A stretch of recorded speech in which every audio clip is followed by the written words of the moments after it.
Leo tutajibu swali, kwa nini tunamwabudu Mungu.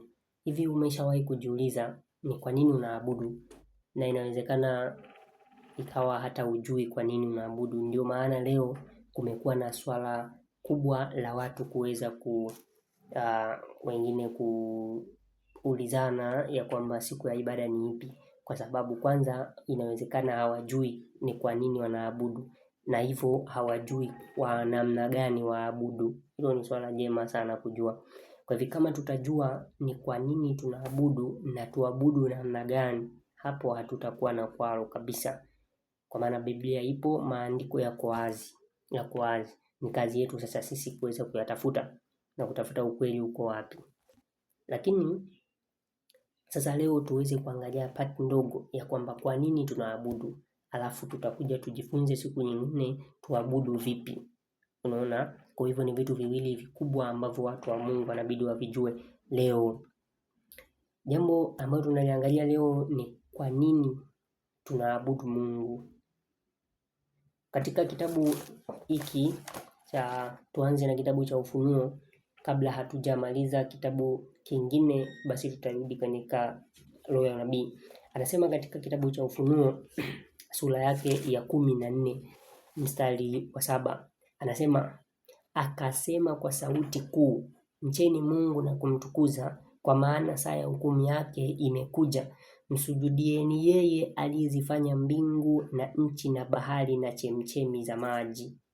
Kwa hiyo kumbe ukweli halisi uliopo kwetu ni kwamba tunamwabudu Mungu kwa sababu anastahili. Ameumba vitu vyote, vikiwemo nchi, ikiwemo bahari na chemchemi za maji. Huo ndio ukweli halisi uliopo.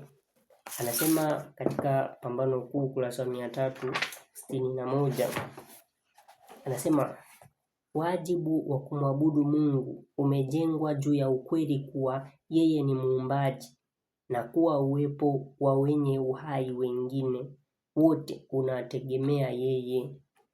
Kwa hiyo kumbe ukweli kwamba tunaabudu kwa nini ni kwa sababu muumbaji ni yeye peke yake.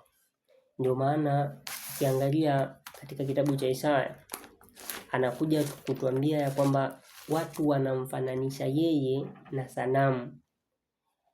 Tatizo la sanamu kumfananishia Mungu ni kwa sababu gani? Hao hawajaumba.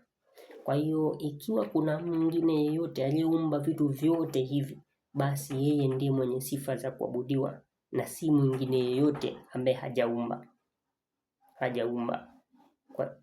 Kwa hiyo anatuambia kwa mfano katika kitabu cha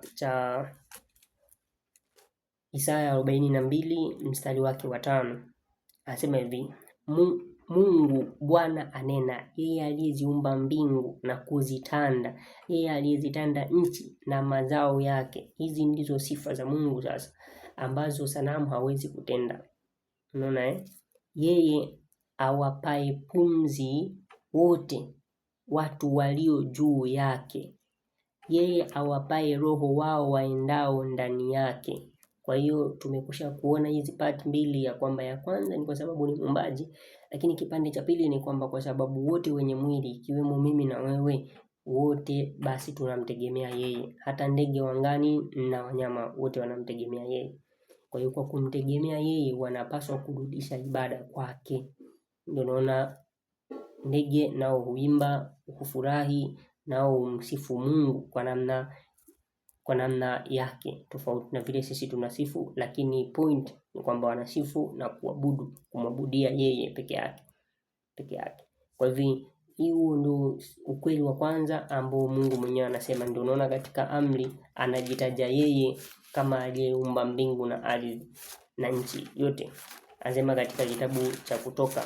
Ndio unaona leo kama kila mmoja akijua Mungu ana sifa gani, hata uwezekano wa kuielewa siku ya Sabato ni njema sana. Unaona watu wanaikataa kwa sababu hawaukubali uumbaji. Wanaukubali kwa namna ambayo ni ya shingo upande, lakini ukijikita katika ukweli wa kwamba yeye ameumba mbingu na ardhi na akaweka hiyo Sabato kuwa ni sehemu ya ibada ili watu waweze sasa kuweza kuabudu. Anasema katika mstari wa 8 na nitaenda mpaka wa 10. Anasema hivi, ikumbuke siku ya Sabato uitakase. Siku 6 fanya kazi, utende mambo yako yote, lakini siku ya 7 ni Sabato ya Bwana Mungu wako. Unaona, katika siku hiyo usifanye kazi yoyote, wewe wala mwana wako wala binti yako wala mnyama wako wa kufuga. Anaendelea mstari wa 11, anasema maana kwa siku 6 Bwana alifanya mbingu na nchi na bahari na vyote vilivyomo, akastarehe siku ya 7. Kwa hiyo kumbe katika siku ya 7 amestarehe, lakini kweli ni kwamba ni kwa sababu ameumba mbingu na ardhi na nchi na vyote vilivyomo. Ndio ukweli na sifa ya kwanza ya kumfanya Mungu kuwa mwenye ibada. Kwa hiyo hakuna mtu ambaye anatakiwa asimwabudu Mungu kwa sababu ya matatizo yake. Ndio unaona mtu mwingine akiwa na matatizo fulani, amefiwa, amefanyaje, anakuwa na udhuru wa kutomwabudu Mungu.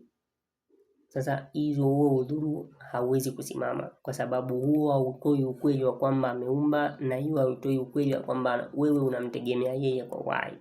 Unaona? Kwa hivyo bado tunatakiwa tuweze kumwabudu Mungu tena kwa gharama yoyote, kwa sababu ndio sifa yake mwenyewe ambaye ni yeye Alfa na Omega.